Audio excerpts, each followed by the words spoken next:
Representative Cathy Connolly from House District 13 now joins us on this Capital Outlook profile. Representative, it's great to see you. Hi, Craig. How are you? I'm doing well, thanks. Let's start with why are you a legislator?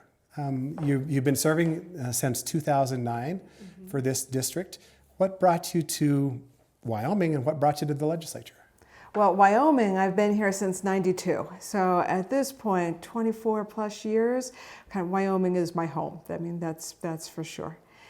But what brought me to the legislature is a story of many women. I hate to say that I'm a stereotype, but I am. I am the woman who was asked to run. I had been active in the community. I served on kind of numerous boards, and a kind of friend who had been the director of our SAFE project, our anti-violence project, had been asked to run for an open seat. And she thought about it and said, no, she had little girls that were home, her husband traveled, but she'd taken upon herself to find some candidates. I was one of the people she interviewed. And so I was asked. And so the simple answer is I was asked. I teach public policy kinds of classes, and it was a good fit from actually kind of thinking, right? And, you know, I was one that could, you know, rip apart particular federal pieces of legislation to actually doing, and the recognition that in Wyoming you can make a difference. You serve in a legislature that has very few women in it. Although you've been working on that as an issue, yet this year fewer women than last. How does that impact what the Wyoming legislature does from your eyes? Okay, so first, Craig, I'm going to put this on you, and I hope that you ask the men this too. Okay, because I think that this is a question that should be everyone's concern, not only those of us who are women. And I am deeply disappointed that we will not have more women's voices at the table. You know, I think last year we were in the bottom quarter in the country. My guess is we're going to be at the bottom of the barrel this year with only, I think it's 12 women altogether. That doesn't give a wide enough voice to half of our population. You've encouraged women to run. You've been at leadership forums encouraging women to run. Yep, and I'll continue to do so. Yet not many women run. What is it in Wyoming that makes them, unlike you, willing to take that plunge as a woman? Well, first I'm going to put a plug in for the Leap into Leadership is this year, end of February in Cheyenne. So that is another leadership training event encouraging women to get involved. But in general, I think that there's some structural issues. I'm going to go to the structural issues rather than the personal issues. I think regarding thinking about women in the legislature, it's hard to serve. We've got a 20-day and a 40-day session and lousy pay. This is not a job. It's a volunteer citizen legislature with minimal pay. And it's really hard to give up your job. And you know, we talked about this before we went live about the demographics of our legislature. It's filled with retired people, retired men. It is disproportionate in terms of the farming and ranching community. It was set up that way. It was set up that way 100 years ago. When ranchers and farmers, it's cold in Wyoming. This is the downtime. You're not even out fixing fences. And so this is when we meet in order to meet that schedule. And so it makes it really hard for someone, and women in particular, to give up their jobs, which are not very flexible. In general, women's jobs are not flexible. Plus, women to this day still have more responsibility for kind of raising kids at home. You're also a Democrat. And I am a Democrat, a proud Democrat. And there are fewer Democrats overall in the legislature than there were a year ago. What is it about the Democrats' message that may not be resonating as well as you might hope with Wyoming voters? Okay. So, you know, we joked a little bit about this. I'd push back on you a little bit, and you said the numbers don't lie. The numbers don't lie. Well, you're right. I mean, in terms of, you know, the numbers that voted for, you know, President-elect Trump versus Hillary Clinton, I'd like to see at least those numbers represented in the legislature, which we're not seeing right now. And so this is a 70-30 split we're talking about. Yeah, that 70-30 split, that, you know, that would have meant that we'd have, you know, 18 Democrats in the House, and we've got half that. We only have 9. And so I'd say there's a couple things going on. One, we have to look at our districts and make sure that the lines are fairly drawn. That's again, Do you believe they're not? That's a structural issue. I went to several of those hearings, and I know folks worked hard at those lines. But when you see districts that are the size of Connecticut, or a district that starts up here in Teton County and goes down like this and to Sweetwater and up into your neck of the woods over, in Fremont County, you have to wonder if we can do a better job. We can do a better job at that. And so I hope we take a good look at that when the next census comes out. You're a professor here at the University of Wyoming, a department head, and you've experienced now a little bit of what the cuts have meant to the university, significant cuts for sure.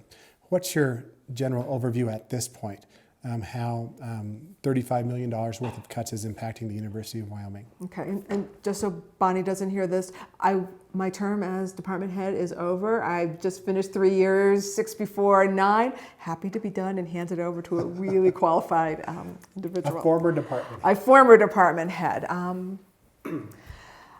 The cuts are concerning. There's no two ways about it. The cuts are concerning. I think most faculty and staff try to keep it from the students in some way, that we kind of do our best to provide the best possible education, but there's great concern all around. Way too many people are on the job market. Way too many people have left. How will you know as a legislator, or how will the legislature or the state know when quality is impacted? How can that be looked at? A couple of things. I think we'll see it there. The new university president has an enormous push for enrollment.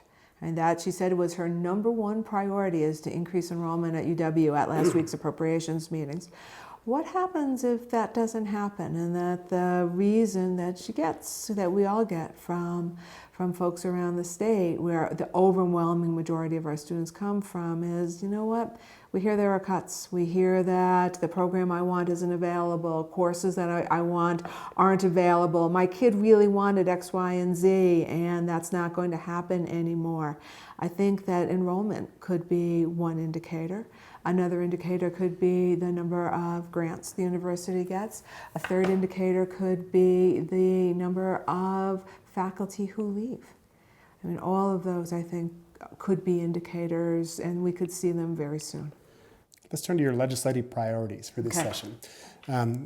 By the time this is airing, we're into the session now. Outside of budget, Representative Connolly, what are your priorities here? What is it that you hope to accomplish in this general session of the Wyoming Legislature?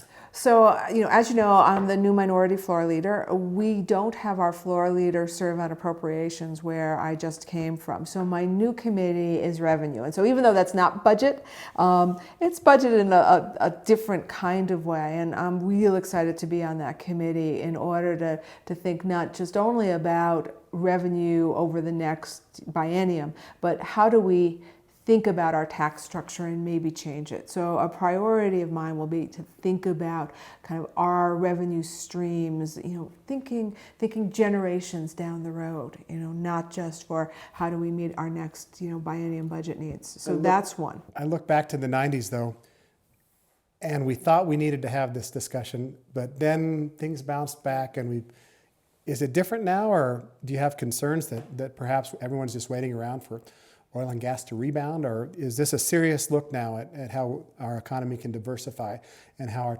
tax structure may be altered to support that? Yeah. So what my priorities are is to put that on the table, because I do think that some people are saying we're in a boom and bust cycle. We just had our bust. The boom is going to come back, and we don't need to worry too much about it. And I say no. I don't want to think about this as an opportunity, but instead as an obligation. I think we should be obligated to do our work. And one of the things that I've always seen, no, not always, over the years, I've seen as one of the problems with having a legislature that kind of only meets 20 and 40 days with all volunteers, is that we don't have that much time to do this work. But that's one of the things I want to put on the table and say, we have to do it. We have to do it inside session. We have to do it outside session. We have to take on that obligation. In your election process, you talked about the needs for better government to be at the center of your decision making.